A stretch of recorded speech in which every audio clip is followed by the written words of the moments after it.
बड़ा ही ऑसम किस्म का क्वेश्चन है। इसमें एक बहुत ऑब्वियस सी बात है कि जब किसी के घर भी बच्चा पैदा होता है, इस बात से अलग होकर के वो बेटा है या बेटी है, जब अल्लाह नेमत से नवाजता है तो माँ बाप को चाहिए कि उसमें खुशियों के साथ साथ वो इस बात का ध्यान रखें कि उनके ऊपर एक बहुत बड़ी ज़िम्मेदारी आयद हो गई है। जिस दिन बच्चा पैदा होकर उनके घर में आ गया, उसी दिन से उनकी ज़िम्मेदारी शुरू। It's not only loving a child कि मोहब्बत कर ली, प्यार कर लिया, मुंह पे चूम लिया, सारे आ गए, नाना नानी दादा दादी, और आके सबसे मोहब्बतें कर ली।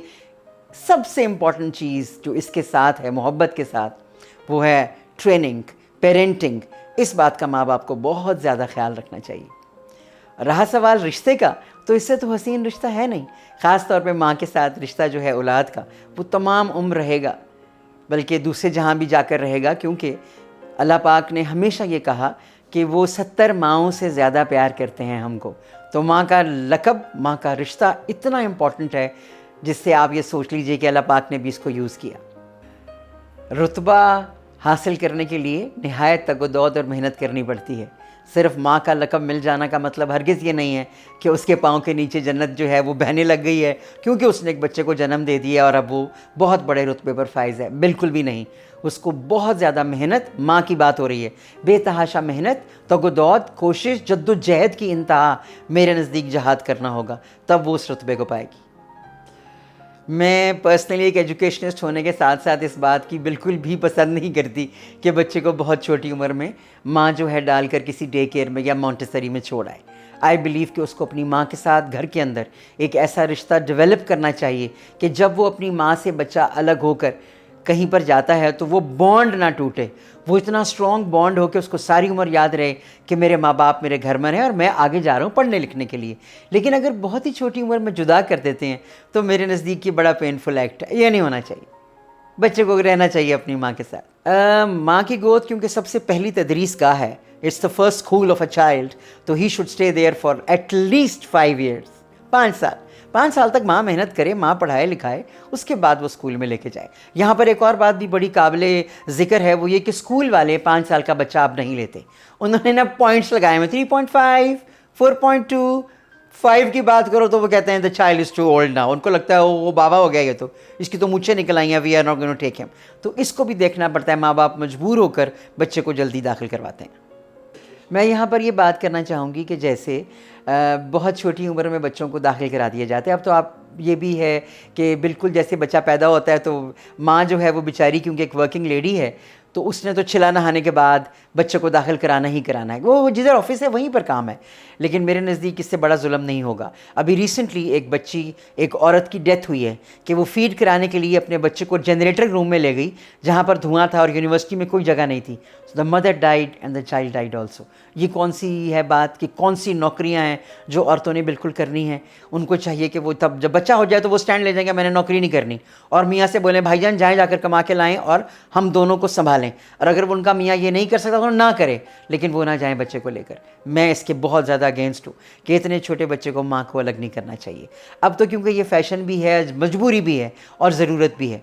अब जहाँ पर यह भी कह दिया जाएगा कि आप 1 कप चाय का कम पीना शुरू कर दें, जहाँ पर हुकूमत हमको ये कहेगी, वहाँ पर वो माँ हर हाल में जाएगी बाहर नौकरी करने के लिए। हालात बहुत टाइट हो गए हैं। लेकिन जो देखने में आया है, जो मैं देख रही हूँ और महसूस कर रही हूँ, वो ये है कि वहाँ पर आपने जब अपना छोटा सा बच्चा छोड़ दिया तो याद रखिए कि जो आया उसका पैम्पर चेंज कर रही है, she is not happy. Why? Because वो उसका बच्चा नहीं है।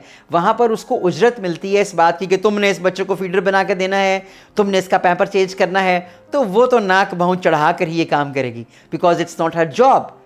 तो जब जॉब बदल गई माँ की और आया ने वो काम करना शुरू कर दिया, तो याद रखिए कि बैड टच और गुड टच वहीं से शुरू हो जाएगा। सोशल मीडिया पर इस बात का बहुत ज़्यादा रोना रोया जा रहा है। एनजीओज़ ने तो तूफ़ान बदतमीज़ी खड़ा कर लिया है कि बच्चों को सिखाइए गुड टच क्या होता है, बैड टच क्या होता है।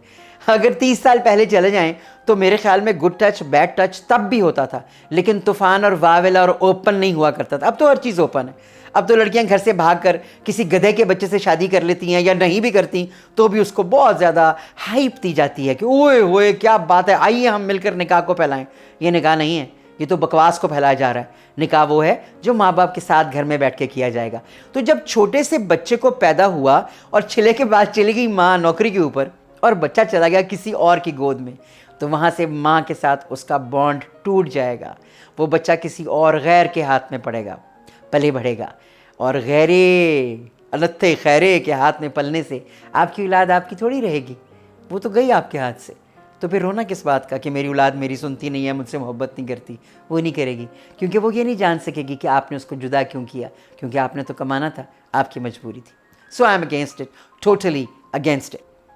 जब छोटे से बच्चे को एक डे केयर में करवा दिया जाता है, ये सोच कर के यहाँ पर उसने पलना बढ़ना है, या नया स्टाइल है, या नया स्टंट है, बड़े बड़े स्टाइलिश खुल गए हैं डे केयर्स जहाँ पर बच्चों को करा दिया जाता है छोटी सी उम्र में, 2.5 साल 3 साल 2.5, हमने पहले कभी नहीं सुना था। उसमें ये होता है कि जब वहाँ पे कोई पढ़ाई नहीं लिखाई नहीं हो रही होती, वहाँ पे 2 मोटियाँ मोटियाँ माएँ किस्म की आया रख दी जाती हैं, और जनाबे वाली उनको देख कर लगता है कि ओए हो जिन बाबा आ गया तो बच्चा तो पहले ही डर जाएगा। और टीचर्स बड़े स्टाइल में अंग्रेज़ी उर्दू का मिक्सचर करके पेरेंट्स को कन्विंस कर रही होती है, we are doing a good job. जबकि मैं ये समझती हूँ कि वहाँ पे सिर्फ खेल तमाशा हो रहा होता है, खेल हो रहे होते हैं। तो मैं ये चाहूँगी कि आजकल की जो माएँ हैं उनको ये चाहिए कि वो अपने ही घर में ये खेल रखें, बच्चे को एक लिमिटेड टाइम के लिए बता दें that now we are going to play, this is our play time and we are not going to do anything else.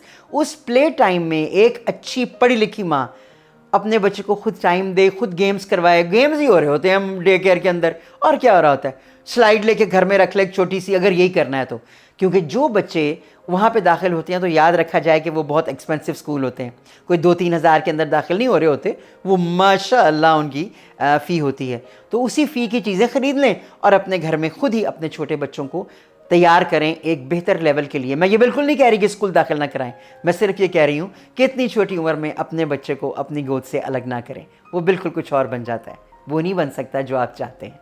So I prefer that they should end like this, that no daycares have your home as a daycare for your child। बल्कि 4-5 अपनी तमाम friends को बोलेंगे आओ अपने ही घर में इस टाइम पर मेरे पास अपने बच्चे छोड़ जाओ, उनसे भी थोड़े से आप लोग फ़ी ले लें, थोड़ी सी पैसे इकट्ठे करके एक घर के अंदर एक कमरे के अंदर मुख्तस कर दें, एक स्लाइड, एक गेम, एक टेबल जिसमें आप अपने बच्चों को खिलाएं।